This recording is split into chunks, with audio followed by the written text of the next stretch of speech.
Hola estudiantes de séptimo básico, en esta ocasión les traigo un video relacionado a la última guía que ustedes han trabajado. La guía, seguimos trabajando la primera unidad y la unidad se titula ¿Cómo evolucionaron las primeras sociedades humanas? ¿Cierto? Entonces, más allá del objetivo de aprendizaje a trabajar, es caracterizar el surgimiento de las primeras civilizaciones, por ejemplo la sumeria, egipcia, china, india, minoica, fenicia, olmeca y chavín, entre otras, reconociendo que procesos similares se desarrollaron en distintos lugares y tiempos.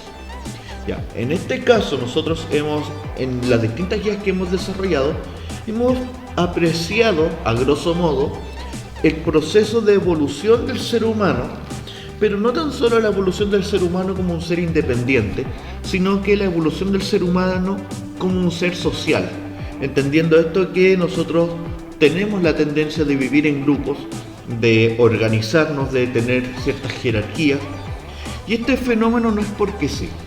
Este fenómeno viene ocurriendo desde el origen del hombre. Y de hecho lo vamos a apreciar a continuación, entendiendo como Mesopotamia o la cultura, digamos, lo que es la cultura egipcia, son ejemplos de cómo las sociedades presentan ciertos elementos en común, como la jerarquización de la población, o como la organización del trabajo, o como incluso la organización familiar. En su guía de trabajo lo primero que les expongo es un texto, ¿cierto?, titulado Cultura y relación con el entorno de las primeras sociedades humanas. Voy a proceder a leer el texto para luego explicar las preguntas que están a continuación.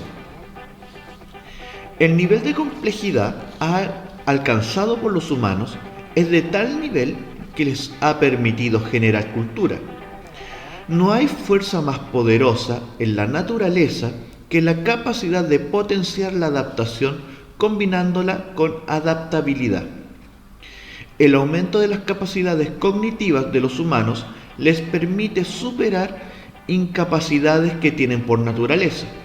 Por ejemplo, no tienen alas para volar, pero saben construir aviones. No tienen aletas para nadar, pero pueden construir barcos, etc. En resumen, los humanos no se adaptan al medio en el sentido biológico, sino que cambian el medio y lo adaptan a su conveniencia. El ser humano ha colocado fuera de su propio cuerpo la información necesaria para la supervivencia mediante la cultura. Esta, además, es transmitida eficientemente por el lenguaje articulado. En cambio, el resto de seres biológicos depende en mayor medida de la herencia genética de sus adaptaciones. Tienen mayor eficacia inmediata, pero también dependencia, sin flexibilidad. Así, tienen alas para volar, pero no pueden cambiar el ala por una mano o por una aleta si fuera conveniente. El ser humano depende críticamente de ese conocimiento circulante en el grupo o en la sociedad para hacer viables sus crías y a sacar partido de las potencialidades cerebrales. Ninguna otra especie depende tan críticamente de sus capacidades cognitivas para la supervivencia. De hecho, si se pierde la información del grupo, es como si se perdiera el ala o la aleta. Además, la cría humana es más indefensa. Ya, ¿cierto? Este texto titulado La evolución humana viene de ese libro del año 2006. Nos viene a plantear la diferencia que tiene el hombre como especie, como animal, del resto de sus parientes más lejanos, ya sea aves, ya sea reptiles, ¿cierto? Pero lo interesante de esto es que el ser humano se diferencia por el desarrollo cognitivo que tuvo a través del tiempo, en vez del desarrollo más bien físico del resto de especies. Si uno lo piensa detenidamente, el humano depende mayoritariamente de su intelecto para sobrevivir, desde los tiempos del origen del hombre hasta la actualidad. Lo que nos ha diferenciado y lo que ha permitido que el hombre sobreviva como especie es su inteligencia.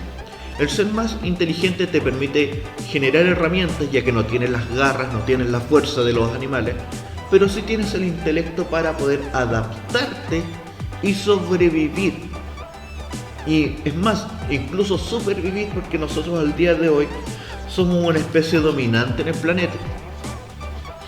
Ya, entonces, entendiendo a grandes rasgos lo que explica el texto, la primera pregunta que les planteo yo es: ¿qué características del humano destaca el autor?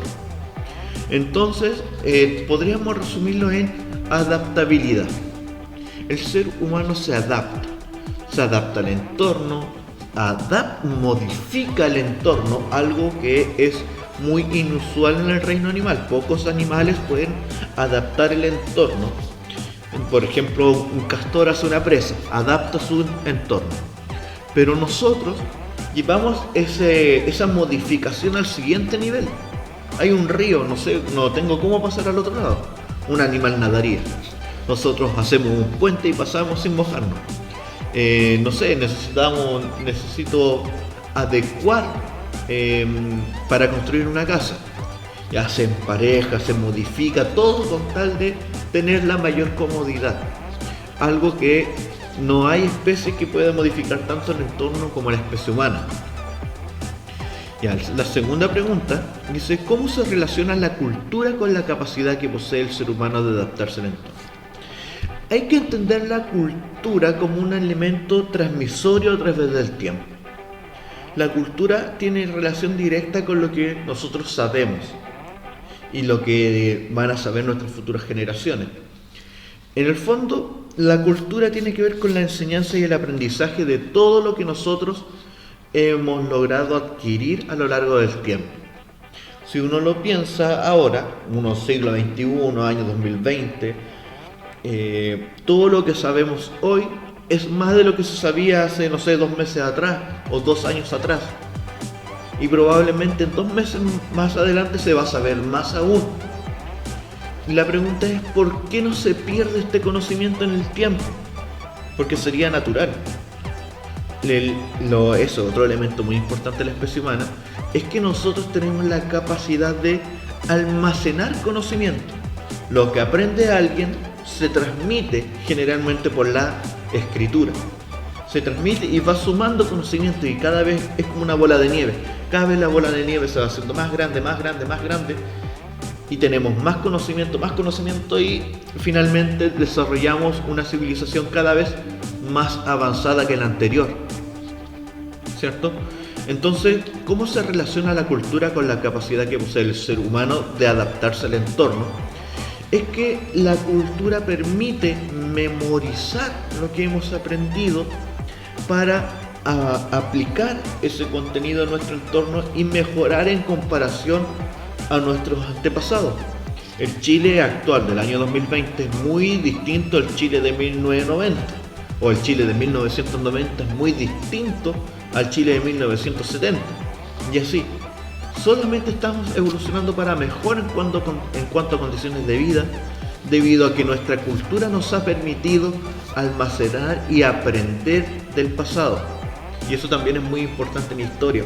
Por lo mismo se estudia, porque el hecho de entender el pasado para aplicar esto en el presente y ser mejores en el futuro. Veamos, la segunda actividad tiene que ver con una imagen que yo les planteo, que también la voy a poner por acá, ¿cierto? Que tiene que ver con la jerarquización de las sociedades. Este es otro fenómeno común y transversal que en distintas civilizaciones, independiente de donde sean, puede ser de China, puede ser de la India, puede ser de Medio Oriente, puede ser de África, pero en su mayoría, por no decir todas, tienden a generar jerarquización. ¿Y qué es la jerarquización? Es como ustedes ven aquí la imagen, es una pirámide, ¿cierto? Se establecen ciertos, grupos. Tenemos en la cúspide, los más afortunados, a nivel político, a nivel económico, los que tienen, entre comillas, más poder. Y de ahí hacia abajo va bajando, los distintos, elementos de la pirámide. Y cada vez se va enanchando. ¿Qué significa eso? en la punta de la pirámide tenemos al grupo social más pequeño en cuanto a cantidad, pero más influyente. El que sigue abajo son un poquito más, pero son menos influyentes que los que están arriba. Ya los que están en el tercer eslabón, que en este caso serían comerciantes y artesanos, no son menos influyentes que los dos elementos anteriores, pero aún así concentran un poco más el poder que el grupo que viene más abajo, y así sucesivamente.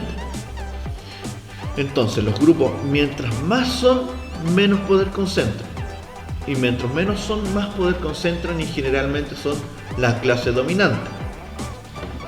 Este fenómeno, si uno lo analiza, hasta el día de hoy se ve reflejado incluso en nuestra sociedad, en donde hay grupos políticos que son menos pero concentran más poder, y hay grupos de población, digamos, más común y corriente como nosotros, que somos más y por ende no tenemos tanto poder de decisión a nivel político.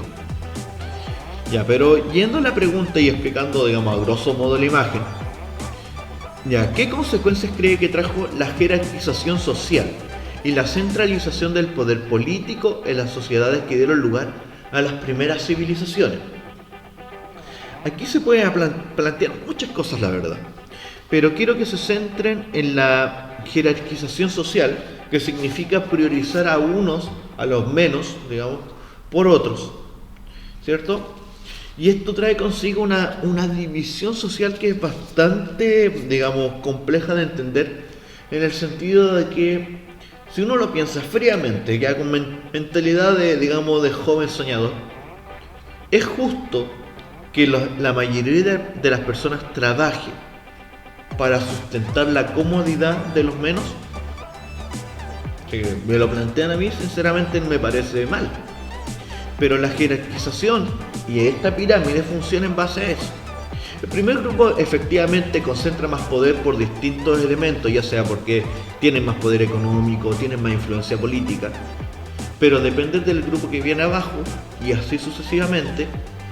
Pero no por ello el grupo que viene abajo está mejor que el grupo que está arriba, de hecho al contrario.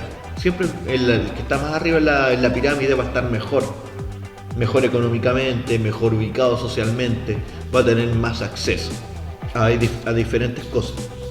Entonces la consecuencia de esto va a ser el hecho de que la movilidad social va a ser nula.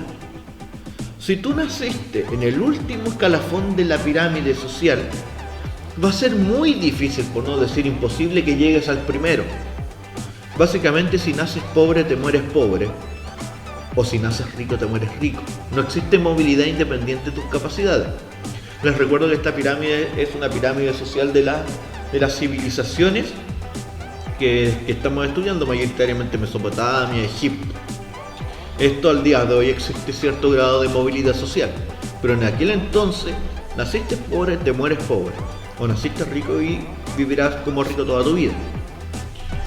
Y eso claramente trae un sinfín de injusticias sociales, porque no va a ser tratado de la misma forma una persona de la cúspide de la pirámide como una persona de abajo. Va a existir mucha diferencia y claramente el beneficiado siempre va a ser el que esté más arriba. Ya, como cuarta pregunta, ¿cómo caracterizaría la sociedad de las primeras civilizaciones? Fundamento su respuesta. Ya, esta pregunta yo creo que está un poco de más explicarla con todo lo que les he dicho anteriormente, pero de todos modos les voy a entregar ciertos sesgos. Caracterizar algo significa decir cómo crees que era. En este caso, ¿la sociedad era justa o era injusta? ¿Era una sociedad elitista? Ahí ustedes pueden plantear eso en la respuesta en relación a lo que yo les acabo de explicar. Por último, tenemos la quinta pregunta, que también les puse unas imágenes, también las voy a poner por acá para apoyarlos. En la imagen anterior se adjunta imágenes de la escritura cuneiforme y de la escritura en papiro con textos jeroglíficos.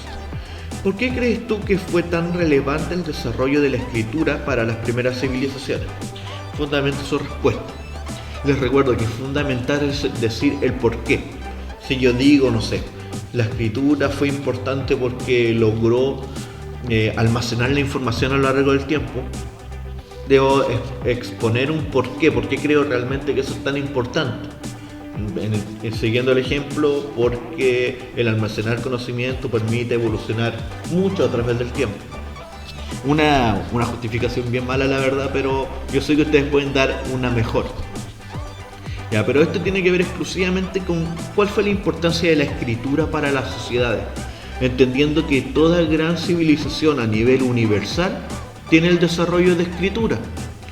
No hay prácticamente civilizaciones sin escritura que hayan sido significativos en cuanto a historia universal. Si tú piensas en grandes civilizaciones, piensas en Egipto, piensas en Grecia o Roma. Y todas ellas desarrollan escritura porque es de suma importancia para desarrollarse como civilización. Bueno, el video se hizo un poco largo, así que me voy a detener por ahora, pero yo creo que con esto está súper bien para que ustedes puedan ver su guía. Espero que estén súper bien, cuídense mucho. Y antes que se me olvide, quiero felicitarlos por el desarrollo de sus guías. Las que he podido revisar hasta ahora están bastante bien y la verdad me dejan muy satisfecho con el trabajo que ustedes están realizando desde sus casas. De verdad los felicito y espero en algún momento, si es que volvemos a encontrarnos ya físicamente, poder dar las felicitaciones en vivo, ya que de verdad me alegra ver el esfuerzo que ustedes han puesto en este trabajo, porque es un trabajo arduo y súper complejo. Hasta para mí, yo que soy profe y ya estoy grande, se me complica mucho, yo sé, y yo me imagino cómo les está costando a ustedes trabajar.